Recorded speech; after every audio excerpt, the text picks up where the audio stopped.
Hi again, fellow unlicensed thinkers. Today I'm going to talk about how to feel like the guy in the movies who walks away from the explosions, doesn't even look back. How to get rid of your fears and how to get rid of your worries. But more specifically, how to get rid of your fears. Of course, before I do that, if you could hit that like button for me, it helps me out in the algorithm. I want to be seen by as many people as possible. Thank you very much. You know, I can't quite reach it, but I know you can. All right. So how do we feel like that hero that is unafraid in the middle of a gunfight? There's everybody shooting back and forth, and there's that guy, that woman, whoever it might be, in that scene who is absolutely calm, who doesn't seem to be afraid at all. Everyone else is scared. Everyone else is freaking out. Well, here's what they do, at least in my opinion. Here's what I did and why I'm not really afraid or worried anymore. And so it's a weird feeling when you first get to it, but it's pretty awesome. So what we do, and I'll explain this more as we go, but you take what you're afraid of and you realize that you're not really afraid of it, but that you're worried. So you move that fear into the worry category.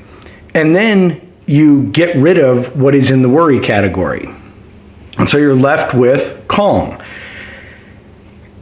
And we could think of this as like desensitization. So the reference to the person in the movie who is in the middle of a battle and all this crazy stuff is going on, yet they're calm. Well, one could say they're desensitized.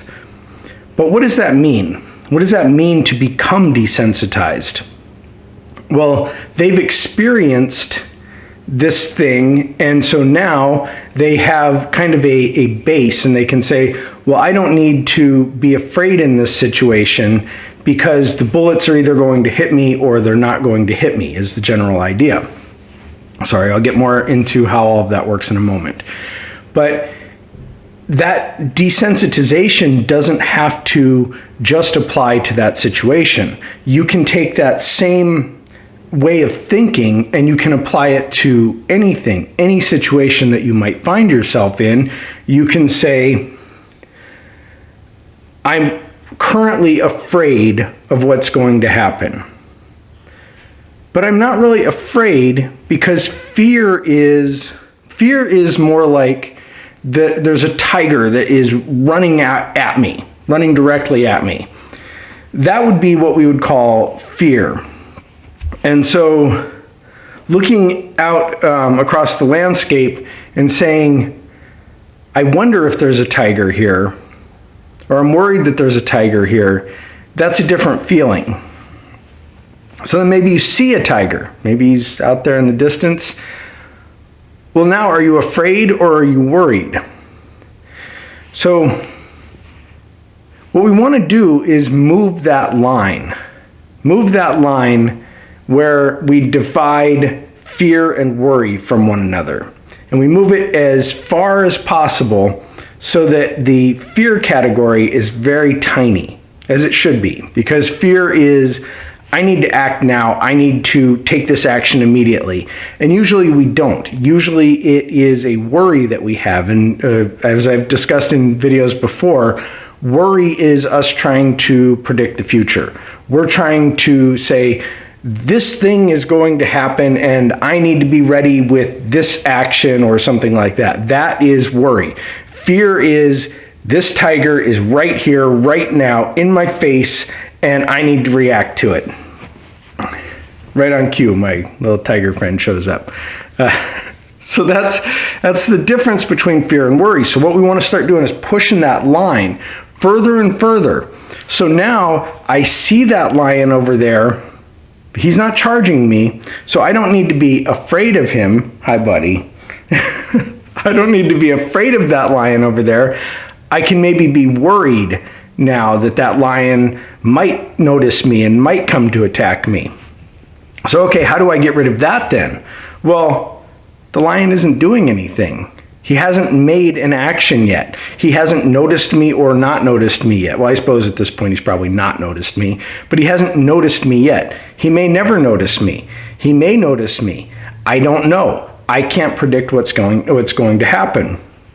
So right now, that's just a worry. That's me trying to tell the future. That's me trying to make myself afraid needlessly. So let's go back to the person in the gunfight. Okay, well, they're getting shot at. It sounds pretty fearful, right? Well, yes, but also they recognize that they are not actually being shot. What they are is they're worried that one of those bullets is going to hit them. It's a valid concern. I mean, if you're in a gunfight, that's one of the things that can happen, is that bullets can hit you. So they are worried that a bullet will hit them. But okay, they can't predict the future, so they have moved it from fear of being in that gunfight to worry that they're going to be shot to, well, we can eliminate worry because worry is just us trying to tell the future. So that's just them saying, well, I could be shot, or I'm likely to be shot, or something like that. So what they've done, and what we can do with any situation, and I'll get to more of that in just a second, what we can do in any situation is, again, condense what is fear to this very, very tiny thing. And in some cases, it completely goes away. You can condense it so much that you're not even afraid as that lion is jumping at you, because you realize that the event hasn't happened yet. The event of what you're afraid of being mauled, or what you're worried about of being mauled by this tiger, hasn't actually occurred. It's still up in the air. Anything could happen. The lion could trip on a rock and fall on his face, and it'll end up on America's Funniest Home Videos. Maybe the lion will completely miss you. Maybe the lion isn't even coming after you. Maybe there's something behind you that the lion is going after. All of these things, I mean, I'm being a little ridiculous here, but all of these things are possible. I mean, let's get even more ridiculous. A T-Rex could come out of the bush and it could grab the lion before it gets to you, thus saving your life, and therefore you worried over nothing. Or the T-Rex could jump out of the bush and eat you first. But still, the lion didn't get you, so there's that. But okay, let's move this into more real-world scenarios that will make a little bit more sense as to how you're going to use them in your life. So maybe you have a difficult conversation that you need to have. And this could be your boss calls you into their office, or a family member says, you know, hey, we need to talk, or something like that. And you're like, oh my God, what is this? And you're so afraid. And then you realize, well, no, you're not really afraid. You're just worried. And then you realize, well, worry is just me trying to tell the future, so I can get rid of that. So I don't know what the boss is calling you in for. You don't know what the boss is calling you in for. It could be anything. Maybe you totally screwed up. Maybe you did a great job and they want to give you a raise. Maybe they're proud of you. You don't know. Maybe when the family member calls you up, maybe they're going to tell you of some tragic event that happened in the family. You don't know. You can be afraid of that, but that isn't something that is actively requiring a physical response from you. And so maybe the family member is calling you up to tell you that someone graduated college and they're having a party. You don't know. So you're spending all of this energy on fear or worry when you really don't need to. You can really get rid of those. You can move anything that you're afraid of over into the worry category, and then you can move anything from the worry category into the calm category. Don't need to worry about it. Can't tell the future. So if we go back to the boss, let's say the boss does have bad news. Well, still, you don't need to be afraid. You don't know what the outcome of that is. There could be multiple outcomes. Chances are you can't actually change that outcome. So if the boss is mad at you, your fear or your worry about what they might do to you really doesn't matter. Because they've probably already made up their mind what they're going to do. And so you're going to receive the same outcome whether you were worried about it or not. In fact, not being worried about things in such situations usually makes them better. Another situation, say you're a guy and you have a wife and she says, I'm fine. And then you go on about your day as if nothing's wrong. That's the guy that has taken fear and moved it into worry and then put it over into the calm category. The guy who has not done that, and his wife says, I'm fine, is like, oh God, I'm going to die when I get home. So those are real world scenarios. The guy who's afraid that he's going to die when he gets home, does that serve him any benefit? Does the outcome get any better for him because he spent all this time worrying about what horrible punishment she had planned for him? I don't know.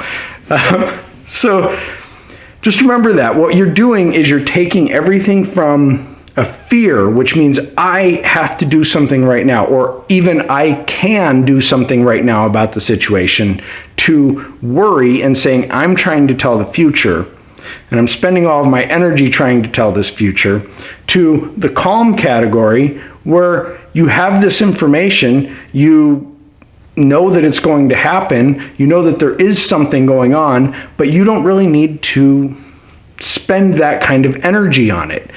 And so what happens is you end up pushing all of that further and further over into that calm category, and you make that fear category so tiny that it almost gets down to nothing that you're afraid of. Because every time you're afraid of something, you realize all you have to do is put it into the worry category, because that's where it belongs. So unless something is actually happening to you, unless you are actually, the teeth are around your throat when that lion is attacking, then what you have is not a fear, you have a worry. And when you have a worry, you're just trying to tell the future. And when you're trying to tell the future, you're going to do a bad job of it. You're just wasting energy. So say it one more time. You're going to move fear to worry, and then you're going to dissipate worry. Give that a try. I would love to hear what you guys think in the comments, and be sure to hit like and share the video. Have a great day.